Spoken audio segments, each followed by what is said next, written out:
할렐루야. 좋으신 예수님의 이름으로 사랑하는 오메가 교회와 비전 스테이션 해외에 있는 모든 지체들, 또 특별히 유튜브로 함께 하시는 모든 분들께 문안드립니다. 오늘 나눌 말씀은 베드로전서 5장 말씀입니다. 하루에 한 장씩 말씀을 묵상하고 일용할 양식이 되는 것은 매우 중요합니다. 특별히 고난이 닥치면 닥칠수록, 마지막 때가 가까이 오면 가까이 올수록 말씀으로 응답받고 말씀을 붙드는 것은 매우 중요한 일입니다. 오늘 디모데전서 베드로전서 5장 말씀은 고난받는 그리스도인들에게 베드로가 쓴 편지의 마지막 장입니다. 고난 중에 교회는 더욱더 하나 되어야 함을 강조하고 있습니다. 고난 가운데 하나 될 것을 이야기하면서 장로들이 어떻게 해야 될 것인가, 교회 안에서, 그리고 청년들이 어떻게 해야 될 것인가에 대해서 기록하고 있습니다. 1절 말씀 제가 읽겠습니다. 함께 장로된 사람이요 그리스도의 고난의 증인이며 또한 나타날 영광에 동참할 사람인 나는 여러분 가운데 장로로 있는 사람들에게 권면합니다 말씀하고 있습니다. 장로는 오늘날 한국 교회의 장로와 좀 다른 의미입니다. 그 당시에 장로라고 할 때 헬라어 원어에 보니까 나이가 있는 사람이라는 뜻입니다. 나이가 있는 사람들 가운데 사람들의 존경을 받고 있는 그런 사람들이 교회에서 자연스럽게 지도자의 역할을 했다는 것입니다. 그 장로들이 어떻게 해야 되는지 1절부터 4절까지 장로들에 대한 권면이 등장하고요. 또 5절부터 11절까지는 청년들에 대한 권면이 등장합니다. 또 12절부터 14절까지는 마지막 권면과 인사로 마무리되고 있습니다. 장로들이요 어떻게 할 것인가? 고난의 증인이라고 먼저 표현하고 있습니다. 그리스도의 고난의 증인이며 또 함께 장로된 사람이요 또 영광에 동참할 사람인 나는 여러분 가운데 장로로 있는 사람들에게 권면합니다. 베드로 자신이 장로이고 베드로 자신이 그리스도의 고난에 동참한 사람이라고 말씀하고 있습니다. 어떤 의미인가요? 예수에 대한 믿음으로 고난받고 있는 현재의 본인의 상황을 이야기하고 있는 것입니다. 나도 예수의 이름으로 고난받고 있고 나도 연장자고 교회의 지도자 중에 한 명으로서 여러분에게 권면합니다 라고 말씀하면서 2절 말씀에 보시면 이렇게 말씀합니다. 하나님의 양떼를 치되 억지로 하지 말고 하나님의 뜻을 따라 자진해서 하십시오. 더러운 이익을 위해 하지 말고 즐거운 마음으로 하며 맡겨진 사람들에게 군림하는 자세로 하지 말고 오직 양떼의 모범이 되십시오 라고 이야기합니다. 양떼를 치는 것, 양떼를 섬기는 것이 장로의 가장 중요한 사역인 것입니다. 우리가 어떤 사역을 하는 것보다, 어떤 프로그램을 하는 것보다, 어떤 행사를 하는 것보다 더 중요한 것은 성도들을 돌아보는 것이죠.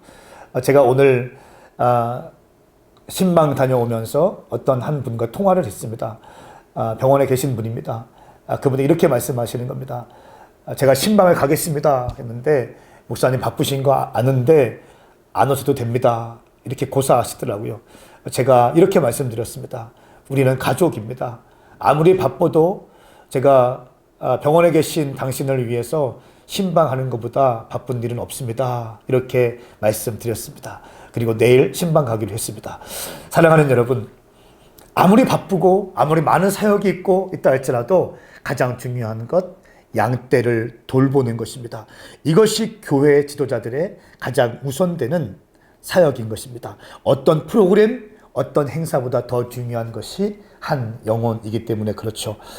그런데 양떼를 치되 양들을 섬기고 성도들을 섬길 때에 몇 가지 태도를 또 이야기하고 있습니다. 첫 번째는 억지로 하지 말 것입니다. 무슨 말입니까?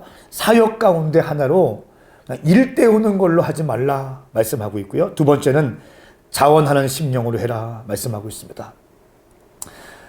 얼마나 바쁜 일이 있다 할지라도 기쁨과 즐거움으로 성도 한 분 한 분을 만나고 돌아보고 삶의 고난 가운데 있는 그들을 돌아보라 라고 말씀하고 있는 것이고요.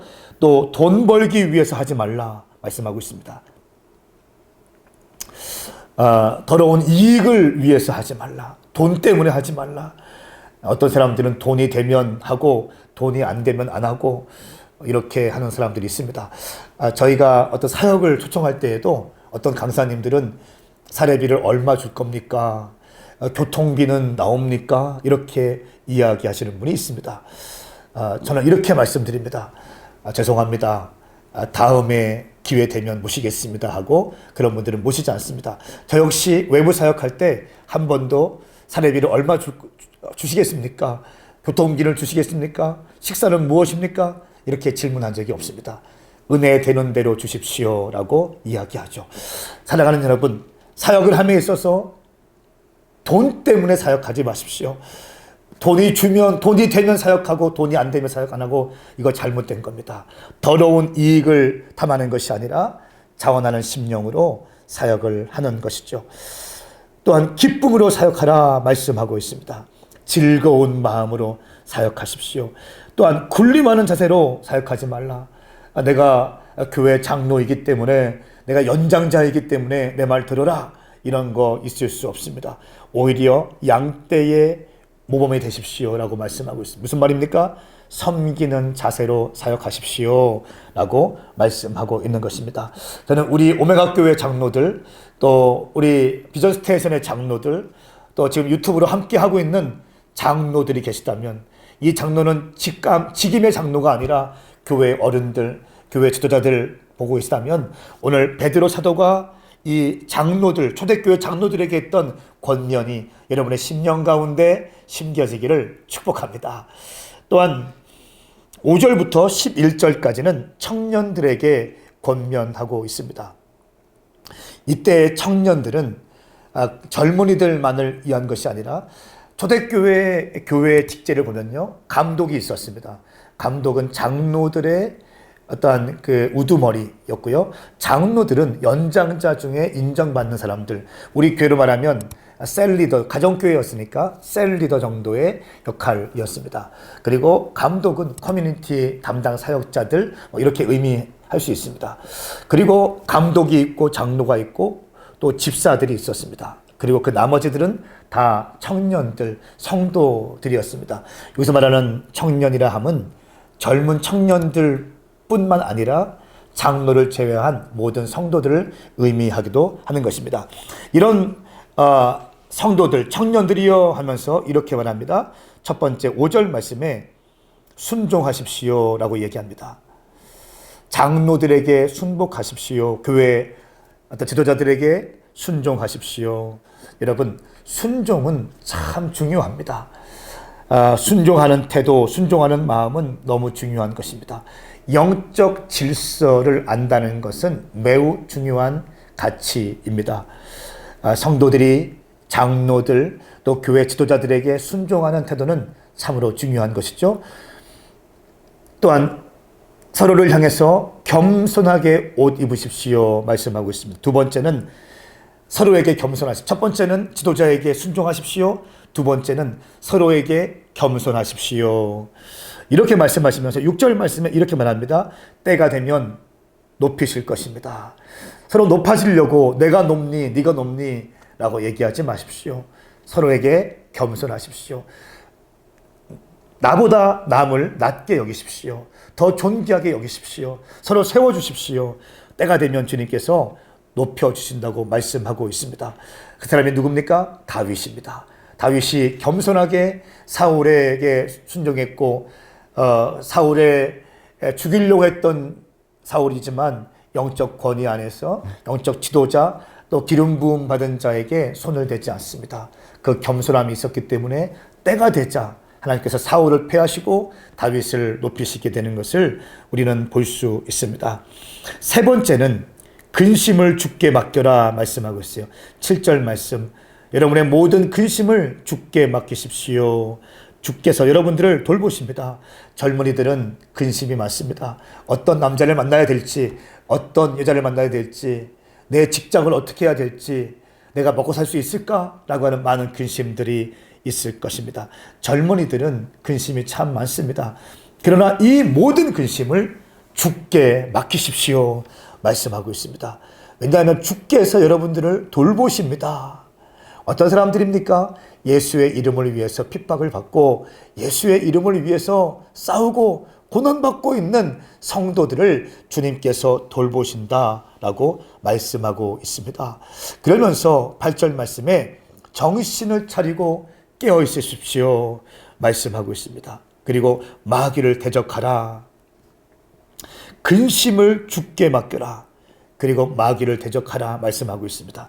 우리가 지난주에 보았던 야고보서 4장 7절 말씀에는 하나님께 복종하고 마귀를 대적하라. 기억나십니까? 하나님께 먼저 복종하고 마귀를 대적하라. 복종한다는 것은 하나님과 가까이 되는 것입니다. 하나님과 가까이 된 상태에서 마귀를 대적할 때 권위가 있고 권세가 있고 영적 전쟁의 승리를 가져온다고 말씀드린 적이 있습니다. 오늘 말씀에는 믿음 안에 굳게 서서 마귀를 대적하라 말씀하고 있습니다. 먼저는 믿음 안에 굳게 서는 것입니다. 하나님께 복종하는 것입니다. 말씀 앞에 복종하는 것입니다. 말씀을 100% 신뢰하는 것입니다. 그리고 마귀를 대적하는 것이죠. 우리 인생 가운데 오는 근심의 영화 떠나갈지어다. 두려움의 영화 떠나갈지어다. 모든 음란의 영화 떠나갈지어다. 라고 그 근심의 영들, 두려움의 영들, 불안한 영들, 음란한 영들에 대해서 명령하면서 선포하는 것이죠. 여러분, 이것이 바로 마귀를 대적하고 근심을 주께 맡기는 것입니다. 저는 선포하고 축복합니다. 우리 모든 성도들, 오늘 유튜브로 함께하고 있는 모든 분들 가운데 마귀를 대적하고 믿음 안에 굳게 서서 마귀를 대적하는 놀라운 역사가 있기를 축복합니다. 근심이 될 때마다, 또 불안할 때마다, 마음이 심란할 때마다 심란한 마음을 품지 마십시오. 근심을 품지 마십시오. 두려움을 묵상하지 마십시오. 불안함을 묵상하지 마십시오. 두려움을 주는 더러운 영화 떠나갈지어다. 내 가운데 근심을 주는 영화 떠나갈지어다. 이렇게 선포하는 것입니다. 어떻게요? 하나님께 먼저 복종하고 믿음 안에 굳게 서서 선포하고 대적할 때 놀라운 치유와 회복이 있을 것입니다. 세 번째 단락은 12절부터 14절까지 말씀입니다. 작별 인사를 합니다. 12절 말씀에 보면요. 신실한 형제, 여기는 내가 신실한 형제를 여기는 실루아노의 도움을 받아 여러분에게 간단히 썼습니다. 그러니까 실루아노가 썼다는 거예요. 대필했다는 건데 실루아노가 누굴까요? 수정 간사님, 실루아노가 누굴까요? 웃고 계십니다. 신라를 의미합니다. 신라가 누군가요? 바울과 함께 사역했던 신라, 바울과 함께 감옥에 갇혔던 신라, 그 신라가 지금은 베드로와 함께 있는 겁니다. 얼마나 멋집니까? 자기가 주여는 아니에요. 그런데 신라의 모습, 실루아노의 모습을 보면 항상 2인자로서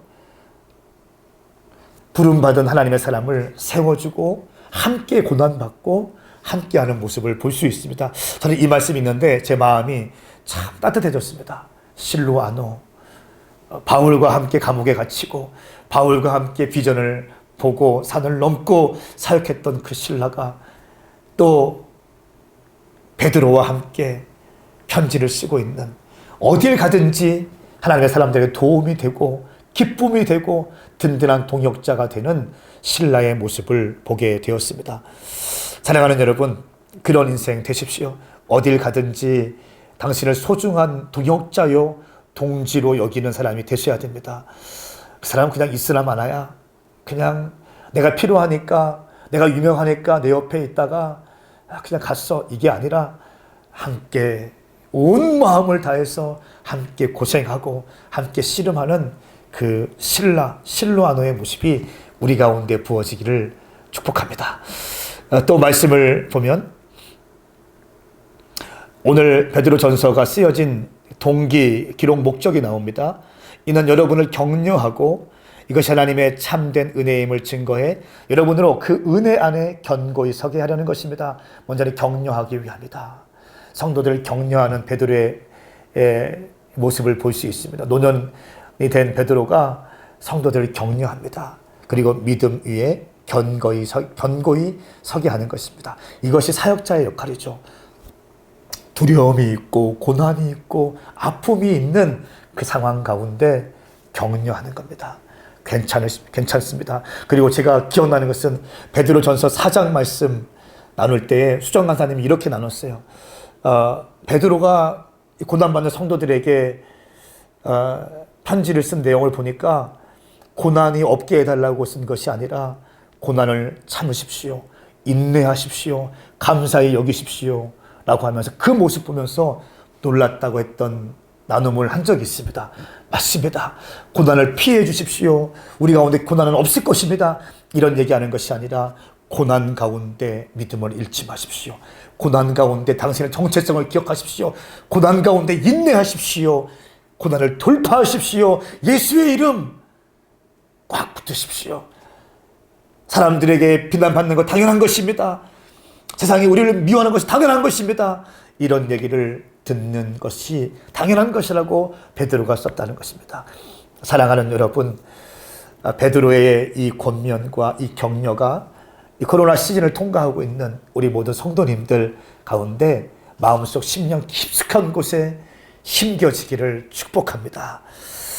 13절 말씀 보십시오. 함께 택하심을 받은 바벨론에 있는 교회와 내 아들 마가가 여러분에게 안부를 전합니다. 바벨론에 있는 교회. 바벨론은 어떤 것을 의미하는가요?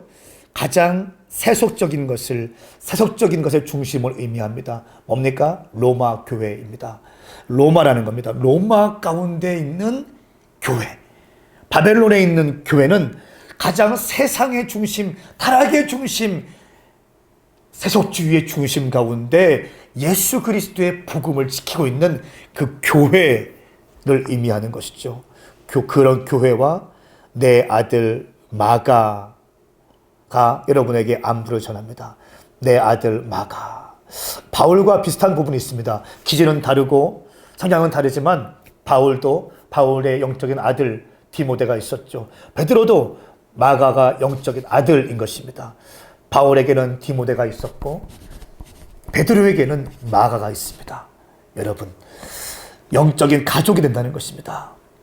여러분은 여러분의 교회를 다니면서 영적인 아버지가 있습니까? 사역자들 묻습니다. 당신에게 영적인 자녀가 있습니까?